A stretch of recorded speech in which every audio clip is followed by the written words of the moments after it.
မာလိကမိဖုရားကဗုဒ္ဓမြတ်စွာဘုရားချဉ်ကပ်ပြီးတော့မေခွန်းနေမေးတယ်ရှင်ဘုရားတဲ့အမျိုးသမီးလောကကိုတပည့်တော်ကြည့်တယ်တဲ့ကြည့်လိုက်တဲ့အခါမှာတချို့အမျိုးသမီးတွေဟာရုပ်အမတန်မှဆိုးတယ်ရုပ်ဆင်းအင်္ဂါနဲ့မပြည့်စုံကြဘူးအယုတ်ဆိုးကြီးတန်ကြတယ်အယုတ်ဆိုးကြီးတန်ရုံမကဘူးတဲ့ပစ္စည်းဥစ္စာလည်းမပြည့်စုံကြဘူးဆင်းရဲကြတယ်မွဲတေကြတယ်ပစ္စည်းဥစ္စာဆင်းရဲမွဲတေရုံမျှမကဘူးသူတို့ဟာဩဇာအာဏာလည်းမရှိရှာကြဘူးတဲ့တိမ်ငယ်ကြတယ်ပေါ့အချက်၃ချက်နော်ရုပ်ဆိုးတယ်မွဲတယ်တိမ်ငယ်တယ်ဒါဒီခေတ်မှာလည်းပဲဒီလိုအမျိုးသမီးတွေရှိနိုင်တာပေါ့နော်ဒါကအမျိုးသမီးတစုနောက်တစုကြတော့ရုပ်ဆိုးတယ်ဒါပေမဲ့လို့ပစ္စည်းချမ်းသာတယ်မသိငယ်ဘူးဩဇာအာဏာရှိကြတယ်ဟောဒီလိုအမျိုးသမီးတွေလည်းရှိတယ်ဗျာတဲ့နောက်အမျိုးသမီးတွေကြတော့ရုပ်အဆင်းအမတန်မှလှကြတယ်ချောမောလှပကြတယ်ဒါပေမဲ့လို့ဆင်းရဲမွဲတေကြတယ်ဆင်းရဲမွဲတေရုံနဲ့မကဘူးအရှိန်ဝါဩဇာဘာမှမရှိလို့တိမ်ငယ်ကြတယ်တဲ့ရုပ်ကလေးချောတာပဲရှိတယ်ပစ္စည်းလည်းမရှိဘူးတိမ်လည်းတိမ်ငယ်တယ်နောက်၄နံပါတ်အုပ်စုကြတော့ရုပ်လည်းချောတယ်ပစ္စည်းဥစ္စာလည်းပေါ်တယ်တိမ်ငယ်မှုလည်းမရှိဘူးစွမ်းရည်တတ္တိတွေအပြည့်ရှိတယ်လို့ဒီလိုအမျိုးသမီးလောကကိုကြည့်လိုက်မယ်ဆိုရင်၄မျိုး၄စားတွေ့ရတယ်ဗျာတဲ့အဲ့ဒါဘာကြောင့်လဲဒါမာလိကမိဖုရားမေးတဲ့မေးခွန်းပဲဒါအမျိုးသမီးတွေသာဒီလိုမဟုတ်ဘူးအမျိုးသားတွေနဲ့ပတ်သက်လို့လည်းပဲကံကြမ္မာကဘယ်လိုပုံဖော်ထားတယ်ဆိုတာကိုဒီသုတ်တံမှာမြတ်စွာဘုရားဟောထားကမ္မဝါဒနဲ့ပတ်သက်တဲ့သုတ်တံတစ်ခုလို့ပြောပါပဲအဲ့တော့မြတ်စွာဘုရားဖြေတာလေးကိုကြည့်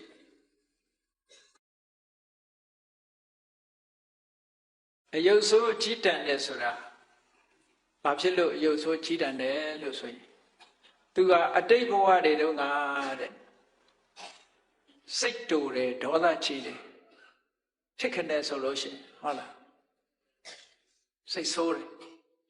စိတ်ဆိုးပြီးအတော်နဲ့မပြေနိုင်ဘူးတဲ့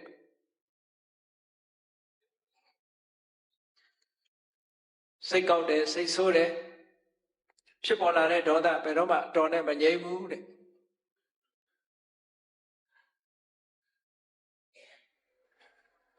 အဲ့ဒါဟာအယုတ်ဆိုးကြီးတန်ခြင်းအကြောင်းပဲလို့သက်ဆောင်ရဒီလိုဖြေတာဒေါသဆိုတဲ့သဘာဝတရားဟာအလုံးပရိသတ်တွေမိမိတို့တဏ္ဍာမှာဒေါသဆိုတာဖြစ်ဖူးတာပဲဒေါသဆိုတဲ့တရားကိုအဘိဓမ္မာရှုတော်ကပြောမယ်ဆိုလို့ရှိရင်ဒုတ္တတိတိဒေါသောပင်ကိုငြိမ်းအေးကြည်လင်းနေတဲ့စိတ်ကလေးဟာပျက်စီးသွားတာဒါမှန်တယ်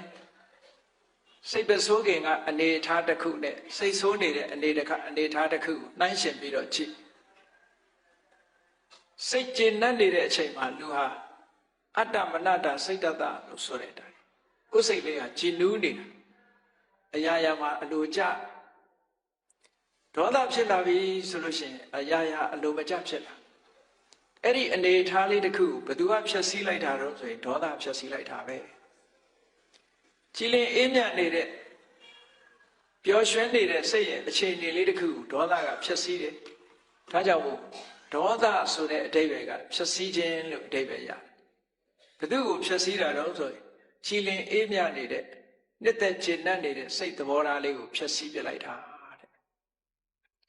ဒေါသကိုဗာနဲ့ဥပမာပေးတော့ဆိုရင်တောမီးနဲ့တူတယ်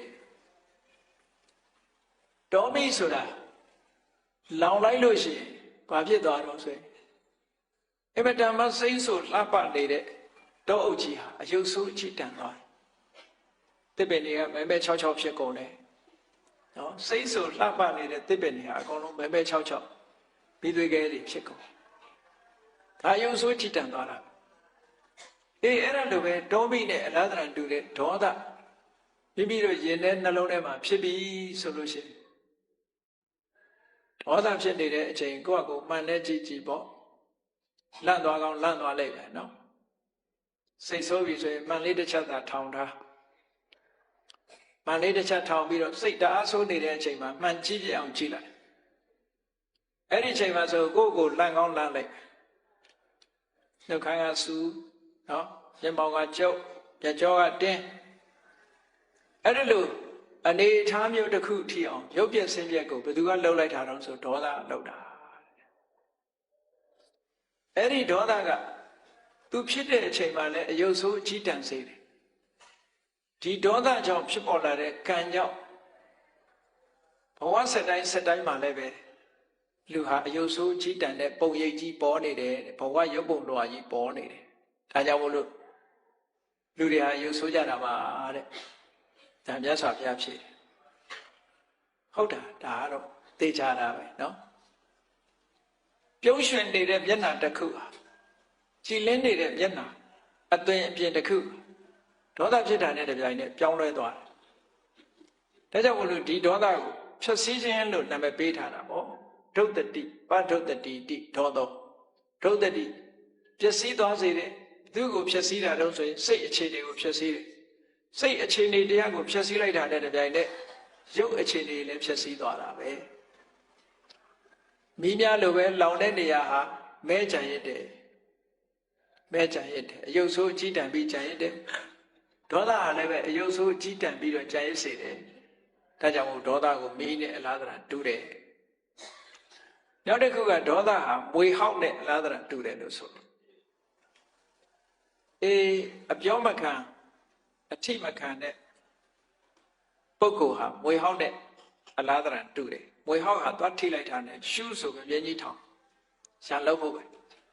ဒေါသသမားဟာလည်းတစုံတစ်ခုသွားမပြောလိုက်နဲ့ तू မကြိုက်တာချက်ချင်းကြီးဟုတ်လားဗပြင်းထောင်လိုက်တယ်လို့ပဲ तू ကလည်းရှူးဆိုပြီးတော့ရန်လို့တော့တာပဲเนาะအဲ့ဒါကြောင့်မို့လို့ဒေါသကိုမွေဟောက်နဲ့လားတရာတူတယ်လို့ဒီလိုလဲဆိုတယ်နေ့စဉ်တဲ့ဘဝမှာဘုန်းကြီးတို့တန်တာဒီဒေါသဆိုတဲ့တရားကိုမနှိမ်နှင်းနိုင်ဘူးဆိုလို့ရှိရင်ဖြစ်လျာဘဝမှာအယုတ်ဆိုးကြီးတန်နေကြပါပဲအမျိုးသားပဲဖြစ်ဖြစ်အမျိုးသမီးပဲဖြစ်ဖြစ်ဘဝရုပ်ပုံလွှာတစ်ခုဟာဒေါသကြီးခဲ့တဲ့ဘဝရုပ်ပုံလွှာတွေဟာဒေါသနဲ့မကင်းတဲ့ဘဝရုပ်ပုံလွှာတွေဟာအယုတ်ဆိုးကြီးတန်ကြီးတွေပဲပေါ်လာမှာတဲ့ခုခေတ်တချို့လူတွေနော်မျက်နှာကဘလို့မှကြည့်လို့မလောက်အောင်ဘယ်လိုမျက်နှာမျိုးလို့ဆိုရင်အရင်တော့ကရုပ်ရှင်ရိုက်တဲ့စာတန်းလိုပဲငိုရွေ့ရည်ရွေ့မရတော့မျက်နှာဆိုဘယ်လိုမျက်နှာမျိုးလည်းမသိဘူးနော်ငိုလို့လည်းမရဘူးရည်လို့လည်းမရဘူးတချို့ကရည်တာတောင်ပြုံးတာတောင်မဲ့အောင်ပေါ်နေတဲ့မျက်နှာမျိုးရှိသေးတယ်ပကြီးဆရာတောင်မှတခါတလေအဲ့ဒီမျက်နှာမျိုးပေါ်ဆွဲနေမှဆွဲတတ်မှာကံကြမ္မာကတော့ဆွဲပေးလိုက်တယ်ပြုံးတာတောင်မှမဲ့တဲ့ရုပ်ပေါ်အောင်ဆွဲထားတယ်အဲ့ဒါဒေါသရဲ့အရှိန်အဝါလေးလို့ဒီလိုပြောရမှာပဲအဲ့တော့ဒီဒေါသကဘယ်သူစီမှာဖြစ်တော့ဆိုကိုယ်တဏ္ဍာမှာဖြစ်တာပဲဒါဖြင့်ဒီဒေါသကိုဘာနဲ့ရှင်းကြမလဲမြတ်စွာဘုရားကမေတ္တာဘာဝေတ္တဗာဒေါသတပဟာနာယဒေါသကိုအပြတ်ရှင်းကြလို့ရှိရင်မေတ္တာဘာဝနာပွားပါတဲ့ဒီလိုပြောတာမေတ္တာဆိုတာအဒေါသမုန်းတီးခြင်းအလိုမကျမှုကင်းခြင်းလို့ဆိုတဲ့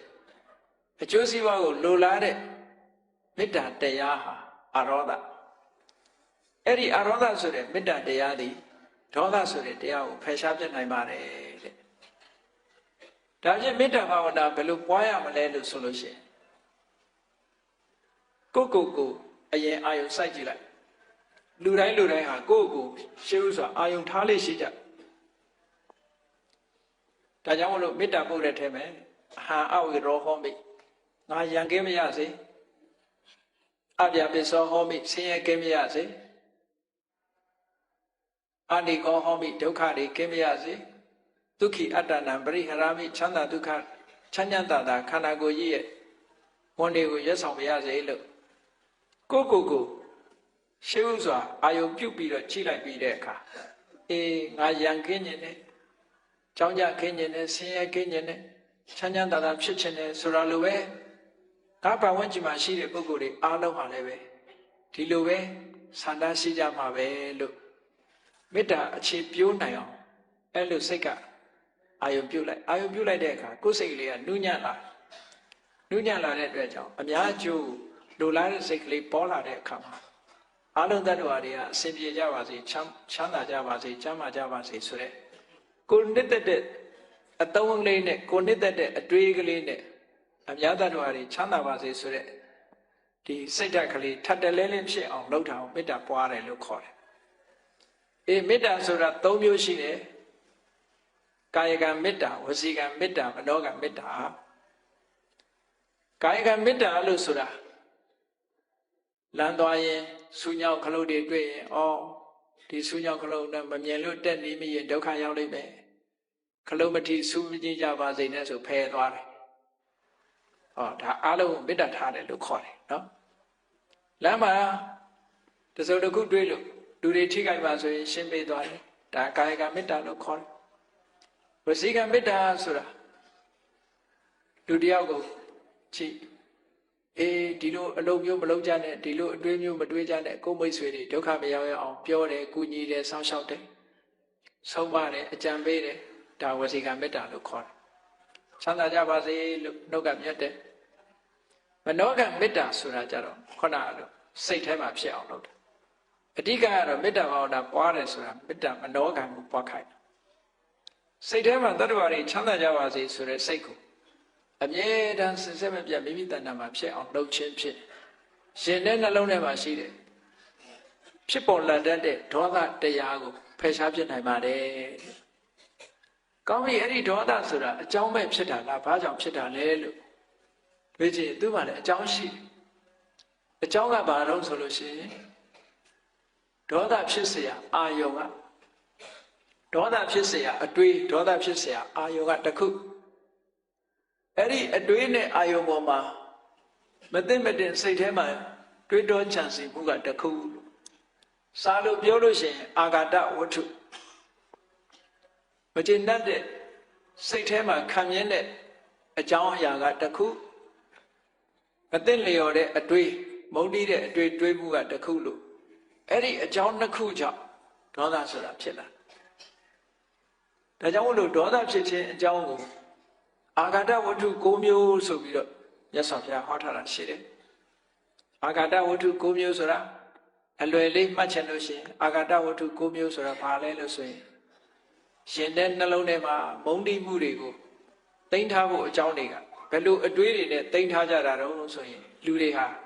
လူတယောက်ကိုမုန်းပြီဆိုလို့ရှိရင်ဘယ်လိုတွေးပြီးမုန်းတာတော့အမျိုးမျိုးတော့ရှိပါပေါ့သို့သောစာကဆိုတာအလုံးခြုံပြီးအောင်ပြထားတယ်ဒီလူဟာငါရဲ့အကျိုးမဲ့ကိုအရင်ကလည်းလှုပ်ခဲ့ဘူးတယ်အခုလည်းလှုပ်နေတုံးပဲနောက်လည်းလှုပ်အောင်မှာပဲသုံးဖို့နော်ဒီလူဟာငါရဲ့အကျိုးမဲ့ကိုအရင်ကလည်းလှုပ်ခဲ့တယ်အခုလည်းလှုပ်နေတုံးပဲနောက်လည်းလှုပ်အောင်မှာပဲဒီအတွေးတစ်မျိုးမျိုးဟာဒေါသကိုဖြစ်ပွားစေတယ်နောက်တစ်ခုကဒီလူဟာငါနဲ့ခင်မင်ရင်းနှီးတဲ့ပုဂ္ဂိုလ်ရဲ့အကျိုးမဲ့ကိုအရင်ကလည်းလှုပ်ခဲ့ဘူးတယ်အခုလည်းလှုပ်နေတုံးပဲနောက်လည်းလှုပ်အောင်မှာပဲသုံးဖို့ဒီအတွေးတွေကဒေါသကိုဖြစ်ပွားစေတတ်တဲ့အတွေးတွေနောက်တစ်ခုကဘာလို့ဆိုရင်ဒီလူဟာငါနဲ့မတည့်တဲ့ငါရန်သူရဲ့အကျိုးတွေကိုအရင်ကလည်းလှုပ်ခဲ့တယ်အခုလည်းလှုပ်နေတော့ပဲနောက်လည်းလှုပ်အောင်မှာပဲဆိုတဲ့အတွေးပေါင်းလိုက်တဲ့အခါကျတော့9ခုရှိတယ်ဒါစဉ်းစားကြည့်ပေါ့ကိုယ်တဏ္ဍာမှာဒေါသဖြစ်လာရင်အဲ့ဒီထဲပါမပါစဉ်းစားကြည့်နောက်တစ်ခုထပ်ထည့်လိုက်ပဲအဋ္ဌာဏကောပဆိုတာရှိသေးတယ်အဋ္ဌာဏကောပဆိုတာရှိသေးတယ်အရာမဟုတ်တဲ့နေရာမှာလဲလူကစိတ်ဆိုးတတ်တယ်တဲ့နော်ဘယ်လိုစိတ်မဆိုးရမယ့်နေရာလဲစိတ်ဆိုးတယ်ဘယ်လိုနေရာတုံးဆိုရင်လမ်းသွားရင်ခလုတ်တိုက်ခြေထောက်နာသွားတဲ့အခါကျတော့အဲ့ဒီခလုတ်ကြီးတိုက်ရကောင်းလားဆိုပြီးခလုတ်ကိုအဲ့ဒါဒုံးနဲ့ရိုက်တယ်နော် နေပူလို့ဆိုပြီးတော့စိတ်ဆိုးပြီးတော့နေကိုကြိတ်သေးတယ်ဒီလိုကလည်းရှိသေးတယ်နော်ဘုန်းကြီးတို့ငယ်ငယ်တော့ကြားဘူးတယ်တခါကြီးတယောက်မန္တဆင်တော့လေအတိုက်လေတိုက်လိုက်မန္တဆင်လေးကမချီရခင်ပြုတ်ထွက်သွားလိုက်ကြာတော့စိတ်ဆိုးတော့အနာရှိတဲ့ဓမ္မနဲ့လေကိုထရမ်းအထာဏကောပလို့ခေါ်တယ်လေနဲ့လည်းရဖြစ်တာပဲလူကတခါကြီးတယောက်ကတော့မြေเจ้าမှာနေတာကိုပညာကိုဆန်တက်တဲ့အခါကျတော့လေတိုက်လို့ရှိရင်ရွက်ကလေးထောင်ဆန်တက်သက်တာတယ်အသာလေးပက်တဲ့လေးနဲ့နောက်ကနေပြီးတော့ချိတ်ပြီးအသာလေးလိုက်သွားလူကသက်တာအဲ့လိုမဟုတ်ဘူးမြေရည်စီးကလည်းတန်တယ်လေကလည်းမတိုက်ဘူးဆိုတဲ့အခါကျတော့ဘာလို့ရတော့ကုန်းပေါ်တက်ကျိုးနဲ့လှေဦးကိုချီပြီးတော့လှေကြီးကိုဆွဲသွားလှော်တက်လို့မရဘူးကျိုးနဲ့ဆွဲပြီးတော့ကဘာတစ်လျှောက်လုံးကုန်းယုံပြီးတော့အဲ့ဒါသွားအဲ့ဒီလိုနီးနဲ့ဆန်းလာတာရွာနာရောက်ပြီဆိုတော့လေကဖြူဖြူနဲ့တိုက်လာတဲ့အခါကျတော့စိတ်တူလာတယ်ပေါ့ငါတလန်းလုံးဒီလေကိုမျောလာတာမတိုက်ဘူးခုမှတိုက်ရကောင်းလားလို့ဆိုပြီးတော့ရွက်ထောင်ပြီးတော့ရွာကျော်ဆန်တက်သွားတယ်ခုမှတိုက်တာကဲတိုက်ဆန်းဟာဆိုပြီးတော့ရွာကျော်ရွက်တိုက်ဆိုတာအဲ့ဒါပြောတာပဲစိတ်တူပုံနေပြောပါတယ်လူတွေကအဲ့ဒါလိုပဲအမျိုးမျိုးစိတ်တူတယ်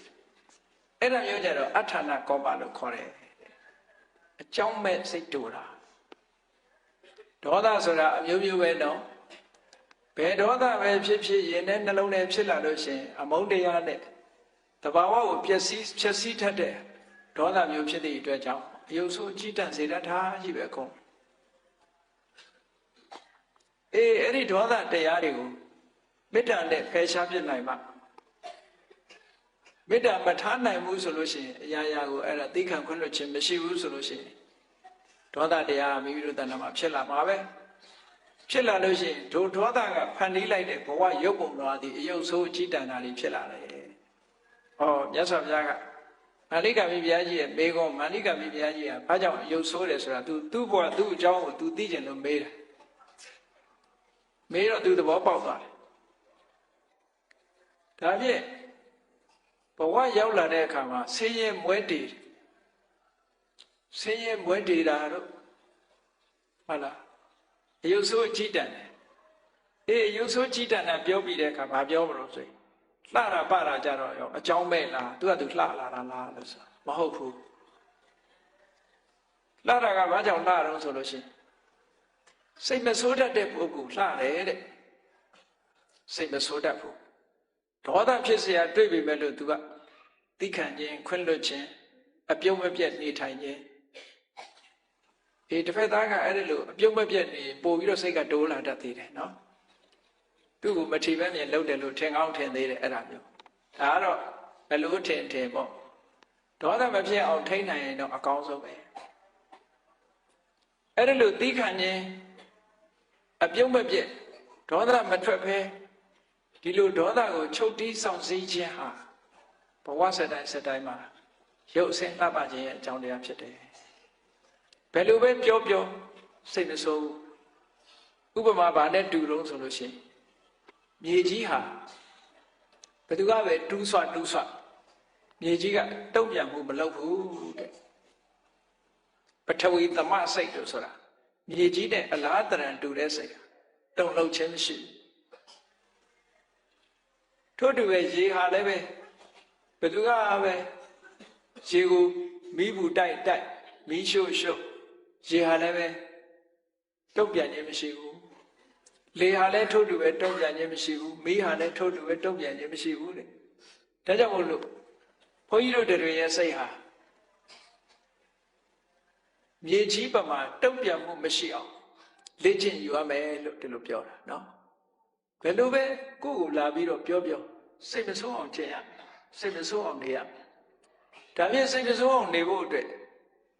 အတွေးတစ်ခုတော့ရှိရလိမ့်အတွေးမရှိဘဲနဲ့စိတ်မဆိုးအောင်နေလို့မဖြစ်နိုင်ဘူးပေါ့ဘာနဲ့ခုခံမလဲမေတ္တာနဲ့ခုခံရင်ခုခံသို့မဟုတ်ခန္တီဆိုတဲ့တရားနဲ့ခုခံရင်ခုခံခန္တီဆိုတာကိုဘုန်းကြီးတို့တွေတလွဲနားလည်နေကြတာရှိသေးတယ်နော်ပြန်မပြောဘူး ငုံခန်းနေတဲ့ကိုခန္တီလို့ဒီလိုထင်တယ်မဟုတ်ဘူးခန္တီရဲ့သဘောကပင်ကိုယ်စိတ်အခြေအနေမပြတ်အောင်ထိန်းထားနိုင်တာကိုခန္တီလို့ခေါ်တယ်ပင်ကိုယ်စိတ်အခြေအနေဆိုတာလူတယောက်ကကိုယ်မစော်ကားခင်တော့ကကြည်လင်ပြီးတော့ငြိမ်းချမ်းနေတဲ့စိတ်ကလေးလားစော်ကားတဲ့အချိန်မှာအဲ့ဒီစိတ်ကလေးမပြောက်အောင်ထိန်းတာကိုခန္တီလို့ပြောတာအခုခန္တီဆိုတာကပြန်မပြောတာသာရှိတယ်ရင်ထဲမှာဘလောင်ဆူနေတယ်အဲ့ဒီရင်ထဲကဘလောင်ဆူနေတယ်မကြေမနက်ဟုတ်လားပြန်မပြောရဲလို့သို့မဟုတ်ပြန်မပြောခြင်းလို့ချိတ်မိတ်ပြီးတော့ရင်ထဲနော်နေပူလို့ဆိုပြီးတော့စိတ်ဆိုးပြီးတော့နေကိုကြိတ်သေးတယ်ဒီလိုကလည်းရှိသေးတယ်နော်ဘုန်းကြီးတို့ငယ်ငယ်တော့ကြားဘူးတယ်တခါကြီးတယောက်မန္တဆင်တော့လေအတိုက်လေတိုက်လိုက်မန္တဆင်လေးကမချီရခင်ပြုတ်ထွက်သွားလိုက်ကြာတော့စိတ်ဆိုးတော့အနာရှိတဲ့ဓမ္မနဲ့လေကိုထရန်အထာဏကောပလို့ခေါ်တယ်လေနဲ့လည်းရဖြစ်တာပဲလူကတခါကြီးတယောက်ကတော့မြေเจ้าမှာနေတာကိုပညာကိုဆန်တက်တဲ့အခါကျတော့လေတိုက်လို့ရှိရင်ရွက်ကလေးထောင်ဆန်တက်သက်တာတယ်အသာလေးပက်တဲ့လေးနဲ့နောက်ကနေပြီးတော့ချိတ်ပြီးအသာလေးလိုက်သွားလူကသက်တာအဲ့လိုမဟုတ်ဘူးမြေရည်စီးကလည်းတန်တယ်လေကလည်းမတိုက်ဘူးဆိုတဲ့အခါကျတော့ဘာလို့ရလို့ကုန်းပေါ်တက်ကျိုးနဲ့လှေဥကိုချီပြီးတော့လှေကြီးကိုဆွဲသွားလော်တက်လို့မရဘူးကျိုးနဲ့ဆွဲပြီးတော့ကဘာတစ်လျှောက်လုံးကုန်းယုံပြီးတော့အဲ့ဒါသွားအဲ့ဒီလိုနီးနဲ့ဆန်းလာတာရွာနာရောက်ပြီဆိုတော့လေကဖြူးဖြူးနဲ့တိုက်လာတဲ့အခါကျတော့စိတ်တူလာတယ်ပေါ့ငါတလန်းလုံးဒီလေကိုမျောလာတာမတိုက်ဘူးခုမှတိုက်ရကောင်းလားလို့ဆိုပြီးတော့ရွက်ထောင်ပြီးတော့ရွာကျော်ဆန်တက်သွားတယ်ခုမှတိုက်တာကဲတိုက်ဆန်းဟာဆိုပြီးတော့ရွာကျော်ရွက်တိုက်ဆိုတာအဲ့ဒါပြောတာပဲစိတ်တူပုံနေပြောပါတယ်လူတွေကအဲ့ဒါလိုပဲအမျိုးမျိုးစိတ်တူတယ်အဲ့ဒါမျိုးကြတော့အထာဏကောပလို့ခေါ်တယ်အကြောင်းမဲ့စိတ်တူတာဒေါသဆိုတာအမျိုးမျိုးပဲနော်ဘယ်ဒေါသပဲဖြစ်ဖြစ်ရင်နဲ့နှလုံးထဲဖြစ်လာလို့ရှိရင်အမုန်းတရားနဲ့တဘာဝကိုဖြည့်ဆည်းထက်တဲ့ဒေါသမျိုးဖြစ်သည့်အတွက်ကြောင့်အယုတ်ဆိုးကြီးတန့်စေတတ်တာကြီးပဲခုံအဲ့ဒီဒေါသတရားတွေကိုမေတ္တာနဲ့ဖယ်ရှားပြနိုင်မှမေတ္တာမထားနိုင်ဘူးဆိုလို့ရှိရင်အရာရာကိုအဲ့ဒါသိခံခွင့်လွှတ်ခြင်းမရှိဘူးဆိုလို့ရှိရင်ဒေါသတရားမိမိတို့တဏ္ဍာမှာဖြစ်လာမှာပဲဖြစ်လာလို့ရှိရင်ဒုဒေါသကဖန်တီးလိုက်တဲ့ဘဝရုပ်ပုံတော်သည်အယုတ်ဆိုးအကြီးတန်းတာတွေဖြစ်လာတယ်။မြတ်စွာဘုရားကမာလိကမိဘုရားကြီးရဲ့မေကွန်မာလိကမိဘုရားကြီးကဘာကြောင့်အယုတ်ဆိုးတယ်ဆိုတာ သူ့ဘဝသူ့အကြောင်းကို तू သိကျင်လို့မေးတယ်။မေးတော့ तू သဘောပေါက်သွားတယ်။ဒါဖြင့်ဘဝရောက်လာတဲ့အခါမှာဆင်းရဲမွဲတေတာတို့ဟုတ်လားအယုတ်ဆိုးအကြီးတန်းတယ်အယုတ်ဆိုးကြီးတန်းတာပြောပြီးတဲ့အခါဘာပြောမလို့ဆိုရင်လှတာပတာကြတော့ရောအကြောင်းမဲ့လားသူကသူလှလာတာလားလို့ဆိုမဟုတ်ဘူးလှတာကဘာကြောင့်လှတော့ဆိုလို့ရှိရင်စိတ်မဆိုးတတ်တဲ့ပုဂ္ဂိုလ်လှတယ်တဲ့စိတ်မဆိုးတတ်ဘူးဒေါသဖြစ်เสียတွေ့ပြီပဲလို့သူကသိခံခြင်းခွင့်လွှတ်ခြင်းအပြုံးမပြတ်နေထိုင်ခြင်းတစ်ဖက်သားကအဲ့ဒီလိုအပြုံးမပြတ်နေပို့ပြီးတော့စိတ်ကတိုးလာတတ်သေးတယ်နော်သူ့ကိုမထီမဲ့မြင်လုပ်တယ်လို့ထင်ကောင်းထင်သေးတယ်အဲ့ဒါမျိုးဒါကတော့ဘလို့ထင်ပေါ့ဒေါသမဖြစ်အောင်ထိန်းနိုင်ရင်တော့အကောင်းဆုံးပဲအဲ့ဒီလိုသိခံခြင်းအပြုံးမပြတ်ဒေါသမထွက်ဖဲဒီလိုဒေါသကိုချုပ်တီးဆောင်စည်းခြင်းဟာဘဝစတိုင်းမှာရုပ်အစင်းလှပခြင်းရဲ့အကြောင်းတရားဖြစ်တယ်ဘယ်လိုပဲပြောစိတ်မဆိုးဥပမာဘာနဲ့တူလုံးဆိုလို့ရှိရင်မြေကြီးဟာဘယ်သူကပဲတူးဆွမြေကြီးကတုံ့ပြန်မှုမလုပ်ဘူးတဲ့ပထဝီသမစိတ်လို့ဆိုတာမြေကြီးနဲ့အလားတရံတူတဲ့စိတ်တုံ့လှုပ်ခြင်းမရှိထို့တူရဲ့ရေဟာလည်းပဲဘယ်သူကပဲရေကိုမီးဘူးတိုက်မီးရှို့ရေဟာလည်းပဲတုံ့ပြန်ခြင်းမရှိဘူးလေဟာလည်းထို့တူပဲတုံ့ပြန်ခြင်းမရှိဘူးမီးဟာလည်းထို့တူပဲတုံ့ပြန်ခြင်းမရှိဘူးတဲ့ဒါကြောင့်မို့လို့ဘုန်းကြီးတို့တွေရဲ့စိတ်ဟာ မြေကြီးပမာတုံ့ပြန်မှုမရှိအောင်လေ့ကျင့်ယူရမယ်လို့ဒီလိုပြောတာနော်ဘယ်လိုပဲကိုယ့်ကိုလာပြီးတော့ပြောစိတ်မဆိုးအောင်ကျင့်ရစိတ်မဆိုးအောင်နေရဒါဖြင့်စိတ်မဆိုးအောင်နေဖို့အတွက်အတွေးတစ်ခုတော့ရှိရလိမ့်အတွေးမရှိဘဲနဲ့စိတ်မဆိုးအောင်နေလို့မဖြစ်နိုင်ဘူးပေါ့ဘာနဲ့ခုခံမလဲမေတ္တာနဲ့ခုခံရင်ခုခံသို့မဟုတ်ခန္တီဆိုတဲ့တရားနဲ့ခုခံရင်ခုခံခန္တီဆိုတာကိုဘုန်းကြီးတို့တွေတလွဲနားလည်နေကြတာရှိသေးတယ်နော်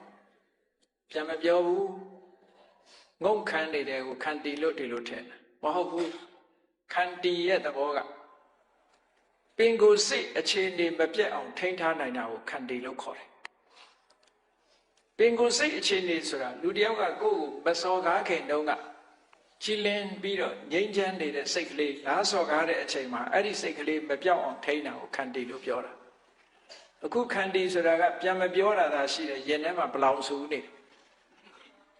အဲ့ဒီရင်ထဲကဘလောင်ဆူနေတယ်မကြည်မနှက်ဟုတ်လားပြန်မပြောရဲလို့သို့မဟုတ်ပြန်မပြောခြင်းလို့ကြိတ်မိတ်ပြီးတော့ရင်ထဲကလှုပ်ရှားနေတာကြခန္တီမဟုတ်ဘူးတဲ့ခန္တီအစစ်မဟုတ်ဘူးအဲ့ဒါနော်အဲ့ဒါကိုလူပြောင်းတွေကအတက်ပြီးတော့ခန္တီစမနိုင်လို့သိခံရခြင်း၎င်းဆိုတာအဲ့ဒီသိခံမှုမျိုးမဆိုလို့ဘူးနော်ခန္တီဆိုတာကိုတရားရှုဆောင်ကဒီစကလုံးအတိတ်တွေကိုဖွင့်ဆိုတဲ့ရှုထောင့်ကကြည့်မယ်ဆိုရင်ခန္တီဆိုတာစွမ်းရည်တတ္တိတစ်မျိုးကိုခေါ်တာဘယ်လိုစွမ်းရည်တတ္တိတုံးဆိုလို့ရှိရင်ပင်ကိုယ်စိတ်အခြေအနေတစ်ခုထိန်းထားနိုင်တဲ့စွမ်းရည်တတ္တိရှိတယ်ဒီလိုပြောတယ်ဥပမာပဲဆိုတော့ရေထဲမှာခဲချလိုက်လို့ရှိရင်ရေလေးကလှုပ်ရှားသွားအဲ့ဒါခန္ဓာရည်မရှိလို့ပဲမြေကြီးပေါ်ခဲချလိုက်ရင်မြေကြီးကလှုပ်သွားရလားမလှုပ်ဘူးခန္ဓာရည်ရှိလို့ပဲအဲ့ဒါလိုပဲလှုပ်ရှားမှုမရှိတဲ့အနေအထားတစ်ခုမျိုးရောက်ကျင့်ရမယ်တဲ့ဒါခန္တီမြတ်စွာဘုရားရဲ့သိခံပုံသိခံနည်းလေးတစ်ခုကဒါနမူနာယူစရာလေးတစ်ခုပဲပုံနာကြီးတယောက်ကမြတ်စွာဘုရားကိုလာပြီးတော့ဆဲတဲ့အခါမှာမြတ်စွာဘုရားကအသာလေးပဲနားထောင်တယ်ပုံနာကြီးဆဲလို့ပြီးပြီဆိုတဲ့အခါကျတော့မြတ်စွာဘုရားကဥပမာလေးတစ်ခုပြောတယ်ငါတစ်ခုပြောမယ်တဲ့မင်းအိမ်လာတဲ့အခါကျတော့ဧည့်သည်တွေကိုမုံပဲသေးစာတွေနဲ့အမခံဘူးလားတဲ့အခန့်တယ်အဲ့လိုအခန့်တဲ့မုံပဲသေးစာတွေကိုဧည့်သည်ကမစားဘူးလက်မခံယူမသွားဘူးဆိုလို့ရှိရင်ဒီပစ္စည်းကဘယ်သူဟာလဲစာအကျုပ်ဟာပဲပေါ့အဲ့ဒီတိုင်းပဲမင်းဆဲတာတွေငါတခုမှလက်မခံဘူးဆဲတာတွေကမင်းဟာတွေပဲလို့ပြောလိုက်တယ်လက်မခံတဲ့လက်ဆောင်တဲ့လူတယောက်ကကိုယ်ကိုလာစော်ကားလို့ဆဲလိုက်ပြီကိုကဒေါသထွက်လိုက်ပြီဆိုရင်ဒါလက်ခံလိုက်တာပဲအတိမပြုတ်လိုက်တာလေသူကအဲ့ဒါလို့ကိုအတိမမပြုတ်ပဲနေတာဟာလက်မခံတဲ့လက်ဆောင်ပဲဘယ်လိုပဲကိုဆဲခြင်းဆိုတဲ့လက်ဆောင်တွေလာပေးကိုကလက်မခံမဲနဲ့နေရမယ်သို့တော့လောကလူသားတွေကအဲ့ဒါကိုအရှုံးပေးတယ်လို့ထင်တယ်ဖះအမှုရှိတဲ့အရိယာသူတော်ကောင်းတွေကြတော့အဲ့ဒါကအနိုင်ယူတယ်လို့ပြောတာနော်ကိုယ်တဏ္ဍာမှာဒေါသမဖြစ်အောင်ထိန်းနိုင်တဲ့အခါအဲ့ဒီပုဂ္ဂိုလ်ဟာအနိုင်ရတယ်လို့ပြောတယ်နော်အမြင်ချင်းကမတူဘူးတာမန်လူတွေကတော့ဟဲ့မခံနဲ့ဒီလောက်စော်ကားတာမခံနဲ့ရင်းကြောက်လို့လားငါဝိုင်းလုံးမယ်ဆိုတဲ့လူကအားပေးတဲ့လူကရှိသေးအရာထဲမှာဆိုရင်နော်အဲ့လိုမဟုတ်ဘူးဒီလိုကိုယ်ကိုလာဆဲရတဲ့ပုဂ္ဂိုလ်ကိုမတုံ့ပြန်ပဲနေတာဟာဒါအနိုင်ယူခြင်းပဲလို့ဒီလိုပြောတာဒါဘုရားမြတ်စွာဘုရားရဲ့အမြင်ကဒါအနိုင်ယူခြင်းဘယ်သူကိုအနိုင်ယူလိုက်တာတော့ဆိုရင်ကိုယ့်ရင်ထဲမှာဖြစ်လာတဲ့ဒေါသကိုအနိုင်ယူတာကိုယ်ရှုံးတာကကိုရှုံးမှလည်းမသိလိုက်ဘူးနိုင်မှလည်းမသိဘူးလူကဟိုတစ်ဖက်သားကိုသာကိုယ်ကြည့်တာဟိုတစ်ဖက်သားကိုပြန်ပြောလိုက်လို့ရှိရင်ဟိုလူငြိမ်သွားလို့ရှိရင်ကိုယ်နိုင်တယ်လို့ထင်တာမဟုတ်ဘူးကိုယ်ကဘယ်သူကိုရှုံးလိုက်တော့ဆိုဒေါသကိုရှုံးလိုက်တာပဲအဲ့ဒါလို့ရှုံးတာကြတော့လူကမသိဘူးလေခုနတစ်ဖက်သားပြန်ပြောလိုက်လို့ကိုယ်ကနိုင်ရတဲ့လောက်လေးပဲကိုယ်ကနိုင်တယ်လို့ထင်တာမဟုတ်ဘူးကိုယ်ဒေါသကိုရှုံးပေးလိုက်ရဒေါသကိုရှုံးပေးလိုက်ရလို့ရှိရင်ဖြစ်ရဘဝမှာအယုတ်ဆိုးချီးတံမှုဆိုတဲ့ဘဝရုပ်ပုံလွှာကြီးပေါ်လာမှာမရှုံးပေဘူးလားဒါကြောင့်မို့လို့ခန္တီဆိုတဲ့တရားနဲ့ဒေါသကိုနှိမ်နှင်းပြီးတော့ထားနိုင်တဲ့ပုဂ္ဂိုလ်တွေဟာဖြစ်လျက်ဘဝမှာချောမောလာပါတဲ့ပုဂ္ဂိုလ်တွေဖြစ်တယ်လူတိုင်းဟာလူကျော်လူသားဖြစ်ချင်ကြတာအကြည့်ပဲသို့သောဒေါသကိုထိန်းလာလို့ဆိုမထိန်းဘူးတဲ့အဲ့တော့မာယုတ်ဆိုးတို့ကိုယုတ်ဆိုးတို့ပေါ်မှာပါပဲ မထိန်နိုင်သေးတဲ့များမယုတ်ဆိုကိုယုတ်ဆိုတွေအများကြီးလာအောင်ပါပဲနော်ကဲကောင်းပြီတချို့ကြတော့ဘဝမှာအမတန်မှဆင်းရဲတယ်မွဲတေတယ်တချို့ကြတော့အမတန်မှချမ်းသာကြတယ်ဘာဖြစ်လို့ဒီလိုဖြစ်ရတယ်လဲမန္လိကမိဖုရားမေးတဲ့မေးခွန်းထဲမှာပါအဲ့ဒါကိုမြတ်စွာဘုရားကဘယ်လိုဖြေတော့ဆိုရင်ချမ်းသာတယ်ဆိုတာလည်းအကြောင်းပဲမဟုတ်ဘူးဆင်းရဲတယ်ဆိုတာလည်းအကြောင်းပဲမဟုတ်ဘူးတဲ့လွန်ခဲ့တဲ့အတိတ်ဘဝတုန်းကချမ်းသာတယ်ဆိုတဲ့ပုဂ္ဂိုလ်တွေဟာရဲရဲရောရောနော်ခွက်တစ်ခုထဲမှာနှိုက်စားပစွန်ဒုက္ခတကောင်နဲ့ပါလားအလဲကောင်တဲ့စိုက်ထားအလဲကောင်တဲ့စိုက်ထားတယောက်တယောက်ညာပြီးတော့စားရမှာပေါ့အဲ့တော့မညာတော့ယောက်ျားလုပ်တဲ့လူကပစွန်ဒုက္ခသူ့ပဲလဲအောင်သူကထမင်းနေညံ့ပြရက်ချလိုက်တော့ပစွန်ဒုက္ခကြီးကသူ့ပဲလဲသွားတယ်သူပဲစားလိုက်တယ်ပေါ့တချို့အောင်မပေးဘူးအဲ့တော့အမျိုးသမီးလုပ်တဲ့လူကပြောသွားတယ်ပစင်တုတ်ကြီးမောင်းပဲလဲကြတဲ့ကကွဲခဲ့ကြပြီတဲ့အဲ့ဒါလိုပဲဒီလိုကိုယ်ပဲအရာယူပြီးတော့မပေးနိုင်ဘူးဆိုလို့ရှိရင်ဒါကွဲခဲ့ကြပြီပေါ့ဟုတ်လားအဲ့ဒါကြောင့်မလို့ဒီလိုစားတာလေးကစားပြီးတော့ဒီအများဘက်ကိုမပေးနိုင်မကမ်းနိုင်တာဟာဒါလူတွေရဲ့သဘာဝတစ်ခုလို့ဖြစ်တယ်ပေါ့ရရောမှုအားနည်းတဲ့သဘောတရားတစ်ခုပေါ့ရရောမှုအားပြုလာတဲ့အာသာလာတဲ့ပုဂ္ဂိုလ်တွေကြတော့မလူပဲလည်းမစားဘူးမပေးပဲလည်းမစားဘူးအမတန်မှရရောကြတယ်ဟောအဲ့ဒါလို့ရရောရောလှူဒန်းတန်းတတ်တဲ့ပုဂ္ဂိုလ်တွေကြတော့ဖြစ်လျာဝါမှာချမ်းသာကြွယ်ဝတဲ့အမျိုးမှလူဖြစ်ရတယ်စိစိဥစ္စာတွေကြမ်းဖန်ပြီးတော့သူစီရောက်တယ်နော်အဲ့ဒါလို့ဖြစ်တတ်တယ်ဒါနကောင်းမှုနဲ့စိစိဥစ္စာအမြဲတမ်းဆက်သွယ်ပြီးတော့နေတယ်တချို့အထင်နဲ့ကိုယ်လုံးလဝိရိယနဲ့ကြိုးစားလို့ရတယ်လို့ထင်တာဟုတ်ပါတယ်ကြိုးစားလို့ရတာနဲ့ကံပေးလို့ရတာမတူဘူးကဲကြိုးစားလို့ရတာကကြိုးစားလို့ရတာအတိုင်းအတာတစ်ခုပဲကံပေးလို့ရပြီဆိုရင်အတိုင်းအတာတစ်ခုတည်းပို့တယ်ဟော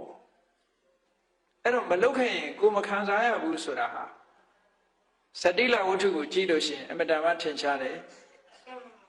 စတိလတထေးကြီးဟာအလုံးကြားဖို့ကြလိုက်မယ်အဲ့နောက်ဖေးမှာရွှေတောင်ကြီးပေါက်နေတယ်ကိုယ်ကလည်းရွှေထွက်တဲ့နေရာတွေအများကြီးရှိတာပဲနော်သူ့အိမ်နောက်ကအဲ့ဒါရွှေချင်းယူမယ်ဆိုရင်ရွှေတောင်ကြီးအများကြီးရတဲ့နေရာပေါ့ရွှေတွေအများကြီးပါတယ်မြေတောင်ပေါ့ဒီနေ့ကျတော့အသက်အရွယ်လေးရလာတဲ့အခါသူကဘုန်းကြီးဝတ်ချင်တယ်သင်္ကန်းဝတ်တော့မယ်သား၃ယောက်ရှိတယ်သား၃ယောက်ကိုခေါ်ပြီးတော့ကဲငါသားတို့လားစတိယုတ်တက်ပြီးတော့စိန်သွားတတ်ထားတဲ့ပေါက်ပြားကြီးနဲ့အကြီးဆုံးသားအကြီးကိုပေါက်ခိုင်းတယ်ပေါက်ခိုင်းတဲ့အခါကျကြောက်တုံးကြီးပေါက်ရတယ်လို့ပဲပေါက်လို့မရတခါသားလက်ကိုခေါ်ပြီးတော့အဲ့ဒီရွှေတောင်ကိုပေါက်ခိုင်းတယ်ကြောက်တုံးကြီးပေါက်ရတယ်လို့ပဲပေါက်လို့မရဘူးတဲ့သားငယ်ကလေးလက်ထဲပေါက်ပြားထဲပြီးတော့ပေါက်ခိုင်းလိုက်တဲ့အခါရွှွန့်တုံးပေါက်ရတယ်လို့ပဲရွှေတုံးကြီးထွက်လာတယ်ဘာဖြစ်လို့အဲ့လိုဖြစ်တယ်လဲလို့ဆိုရင်